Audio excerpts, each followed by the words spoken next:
everyone got that on Tuesday night at 9 p.m.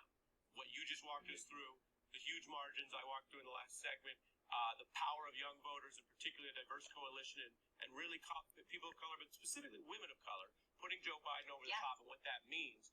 If that all just exploded along with, a clear electoral vote margin a Tuesday night, that might have sunk in. Instead, we had a lot of other stuff between then and now that doesn't really matter. And so I wonder what you think about that, because going forward, this is also about power. And does the Democratic Party understand why it's back in power? Yeah, I think you bring up a good point. I mean, I think, campaign financing needs to be looked at. I think the way in which we campaign, there were so many false ads in Florida in Spanish. Spanish wasn't regulated the same as in English. And so I do think we need to take a look at that. Again, our work is just beginning. But I want to talk about what you just said about the women. The women of color showed up in big ways. Of course, you saw in Georgia what black women have done, but Latina women were the real heroines here, beating men in turnout in every state and voting for Biden-Harris at an average rate close to 3-1. And that wasn't surprising to us. Latinos are the CEOs of the households. They make all the financial decisions and healthcare decisions and educational decisions. Many Latinas are small business owners, and they wanted a plan for recovery for themselves, not for Wall Street. And so Trump's policies were never aimed at the struggling Latina community. And, if you look at voter suppression on top of that, how Latinas showed up, even through the closing of polling places and the shutting down of drop-off sites and new voter ID laws and long lines and driving 30 miles and all of that. And on top of that, restrictions and safety protocols of a pandemic. That spirit and perseverance that Latinas use in their daily lives, the struggle to pay their bills and the struggle to show up to their jobs and homeschool their kids and take care of their elders, that's the same perseverance and spirit they use to show up at the polls. Okay, so y'all just heard that exchange right there. And the woman that was talking, of course, is Eva Longoria. And it looks like she was talking to this guy named Ari Melber, and I'm guessing that's how you pronounce his name. And I got on Twitter and looked at my timeline, and I saw Vicky Dillard, and shout out to her, by the way, had retweeted a post that Eva Longoria had posted on her Twitter, where she was trying to clear up these comments that she made in this audio that you just heard. And I'm going to talk about what she said. And man, people are going in on her, and pretty much rightfully so.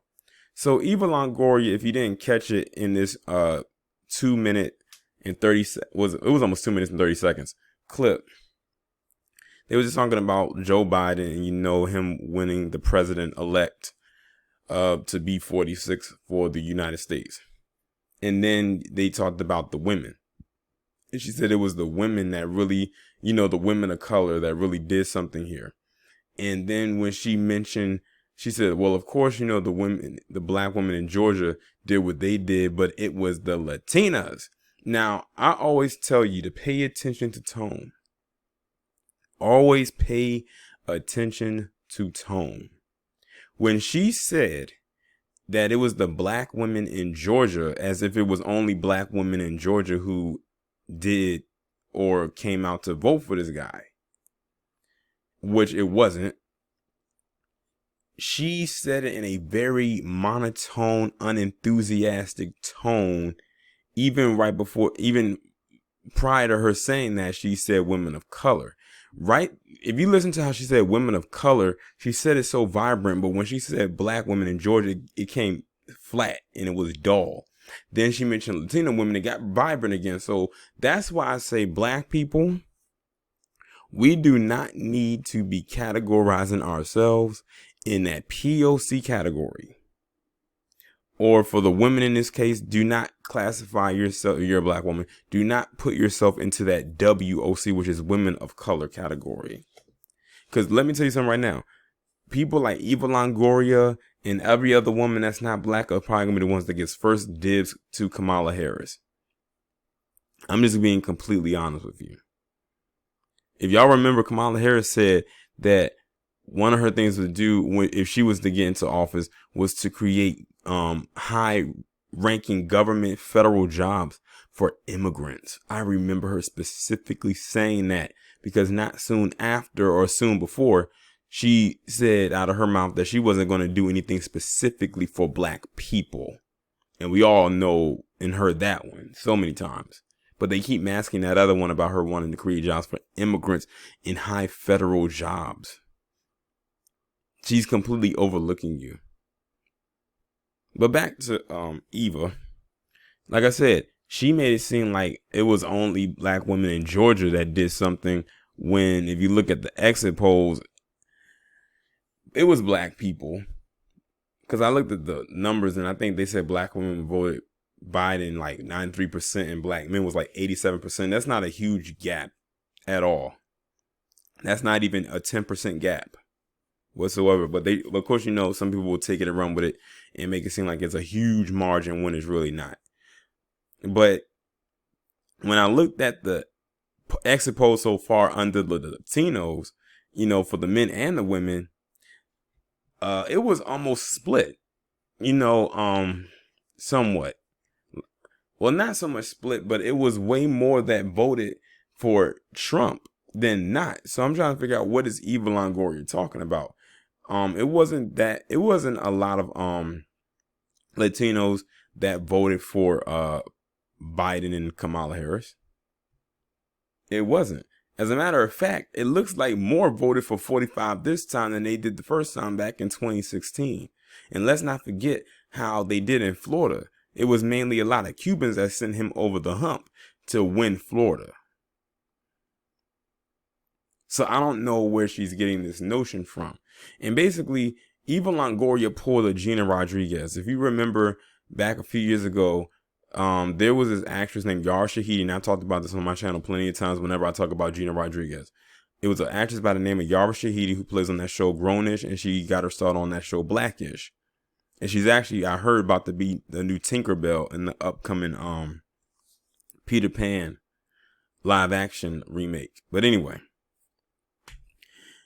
she was being interviewed by another black entertainment reporter. And he specifically asked her about her role in the movie and, you know, how it'll affect little black girls. And before Yara could get her answer out, you had Gina Rodriguez interrupt her and said, every girl or all girls or something like that.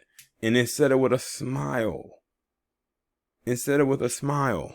Like, and then the interview was looking at it like, you know, that's fine, we can talk about all girls, but I wanted to talk about black girls in particular. And Gina Rodriguez looked so upset that he even had the nerve to correct her.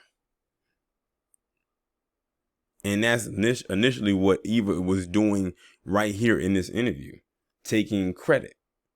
When you can look at those polls and basically go and completely go against what she said in this interview, where she tried to make it seem like the numbers were more than what they were, and that the only numbers that were high for black women voting was just condensed to Georgia, which could be looked at with the side eye because it's making it seem like only black people, as far as a group, are just confined to Georgia via Atlanta. Or whenever people think of Atlanta, they just think of black people. And this is another reason as to why, and this is probably going to be linked to the title of the video, intersectionality does not work. I cannot tell you how many times over the years I have told black women to drop that intersectionality crap. It does not benefit you at all. Period. Because every time you mention something about intersectionality, you end up getting the short end of the stick every single time from no matter who you decide to include in that. And they always ask black men, why is it that we do not want to be involved with intersectionality? Well, here's your perfect example right here, because once you invite everybody in, then what you have is one big clusterfuck. And now everybody wants to join in on your plight. And then you will be left carrying the bag with nothing in it and eating the crumbs up off of the floor next to the dog bowl. But you know what? They'll still find a way to blame us. I just had to throw that in there. But like I said, what Eva Longoria just said in this video, in this audio that you just heard, is a perfect example as to why intersectionality does not work. And I hate that intersectionality is even a thing. I'm to the point where I don't even like that damn word anymore. Well, I never liked it to begin with, because I knew early on that it was some crap. But see, this is what happens when you want to be loved by everyone. I don't give a damn to be loved by everyone, because everyone's not going to have love for you. Not everyone's going to respect you. And besides, why would you want a bunch of fake love or anything of the sort? But anyway, but the good thing about it is they getting her ass on Twitter right now as we speak. They are going in on her. And of course, you have some people that's trying to throw the cape on for her, but it's mainly people from her community or those who identify sort of like her or with her that are trying to throw the cape on. But even they're being outnumbered, because it's like we heard her clear as day what she said. Like I said, pay attention to tone. When she said women of color, she said it real vibrant. But when she mentioned about black women in Georgia, it fell flat. Like it sounded dull. It wasn't no vibrancy. I know that's not a word. It wasn't no life in her voice. But then when she mentioned Latino women, that life came back, which was the same kind of spark to it when she mentioned women of color. So even right there in that statement, she separated black women from WOC. That's probably one of the best things that she could have did. I kept telling people, do not attach yourself to that WOC or that MOC, which is men of color, or that POC, which is people of color, because they are talking about every other group but you. And if you are included in it, you are way, way, way, way, way down the totem pole. But y'all let me know what y'all think down in the comments.